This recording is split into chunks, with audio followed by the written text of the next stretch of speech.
Hermanos de Telehit, nos encontramos en un especial de lujo, una banda favorita de muchos de ustedes. Tienen un nuevo material discográfico y están de regreso en la República Mexicana. Estoy hablando de Paramore. First of all, it's an honor. Thank you very much for the time of this interview. Jeremy, Hailey, Taylor, thank you very much. Yes. Thanks. Thank you. How do you feel being back here after 5 years with a sold-out arena? It's really surreal. I can't believe it took us this long to come back, really. But we had a lot going on. It's nice to come back now when we have this record that we're so proud of, and things are really good, and it's going to be a good show tonight. And a really successful album. What could it be, or how much of a challenge was to make this album? It was. I mean, I think anytime you're making really honest and I think good art, it's going to be a challenge, you know. And so for us, you know, trying to make the best songs we could and to push ourselves, it was really hard. But one of the best processes we've ever been through as a band. I mean, really growing closer together, you know, and learning about ourselves individually. And I think we just. I don't know. It was looking back. It was like the best thing ever. But it was definitely a difficult, taxing. It changed a lot the creating process. Yeah, definitely. I mean, we're two people down, so I mean, we're used to being able to like say, "Hey, let's go practice and meet up and have drums and have everything," and it was not like that. So definitely was a different situation. But it forced us to go at it from different angles than we normally would, and I think. You know, that's part of the reason why the record sounds so different. Now, the new single is going to be Ain't It Fun? Tell us a little bit the story behind that song. Ain't It Fun is, it happened because we started to move to Los Angeles to make the record, and I was out there for a couple weeks or a few weeks, I don't know, just by myself, and I all of a sudden felt very needy, like I was like, I wanted to be home and I wanted everything to be comfortable and have my family and my close friends around me. And yet I felt like our band, we were at the point where we needed to push ourselves outside our comfort zone. So there I was and sort of pitching a fit about being all by myself in this big city, this new city. And I don't know, I think mostly the song is addressed to me because I felt like I just needed to grow up a little bit and stop whining. Even if it was just to myself. I mean, I think if anything, hopefully people will take away that, you know, the world's a rough place at times. There's a lot of selfishness, and there's a lot of craziness going on, but I think you can find your own way in it all and find your place, and you just have to have thick skin to do it sometimes. Cool. Now, Jeremy, how hard was to find the balance between the rock sound and the pop sound in order to make this album? Yeah, I'll use this one.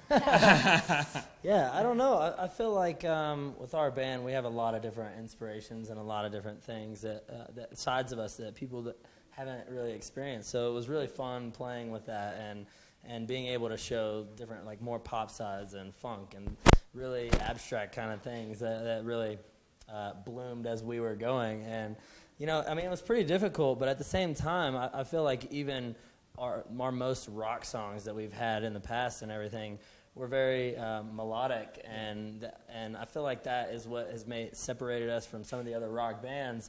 And I just feel like those melodies and everything that Hailey's always great at writing, and we always have melodies in the guitars and all over. And I feel like that makes a good pop song most of the time. People just want to sing, so cool. Yeah. Now talking about the music videos, we're a music channel. So, Taylor, tell us, what do you remember about the making of a Still Into You video?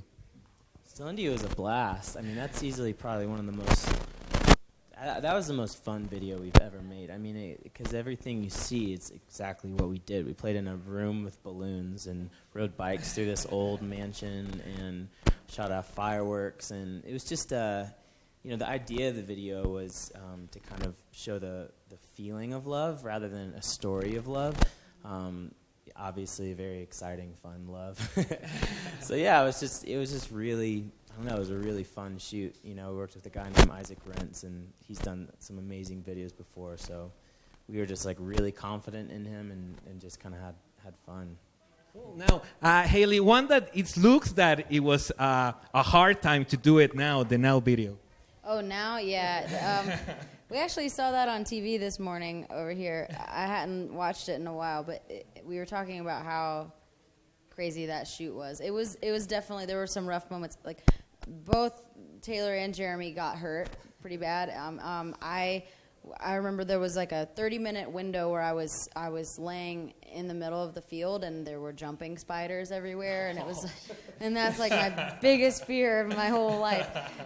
So there was a lot of obstacles to overcome, but I mean, I think the message of that video was so important to us that like it was just a really great experience making it. You know, that video means a lot to us.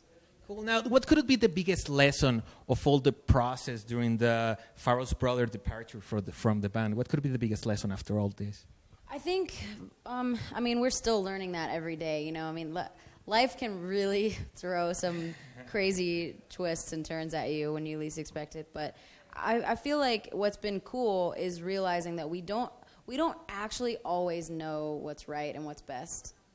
I mean, you know, I think for the most part we do know ourselves, and maybe we know better than other people what might be okay for us to go through or to deal with. But, you know, we can't always plan everything perfectly. You have to let life happen sometimes, and this was a case where it really hurt to let it happen. But once we sort of let go and you know, whether of, you know, bitterness or whether letting go of control, I think we all realized that there was a better plan for us that we hadn't written ourselves, and it was actually really amazing. And it's been, so far, some of the best memories and some of the best just times have been the last 2.5 years, just learning this, you know, the three of us, learning how to do it and learning our relationships with each other better. And I mean, it really has been an amazing, liberating experience. Cool. Now, Jeremy, tell us what comes to your mind when somebody asks you about the Factory Times. That was quite a long time ago. No, I think we were just talking about that the other day. It was pretty crazy. I mean, actually, a lot's changed. Back then, I used to just sit down on my bass amp. I didn't want to stand up. I was just like, I don't know. I think so much has changed, but like thinking back to that was really fun just because I love funk music, and we had really long sets and played tons of songs, and I think it was just, I don't know, to me it was like one of the funnest times of my life because I was young and it was the first time that I'd ever gotten to play a show like outside of my school or something. There were people like asking us to go play their like wedding or their 25-year class reunion, and that was the first time we had been on like we had like an RV take us there. It just felt like the first band experience I really had, and yeah, it was cool.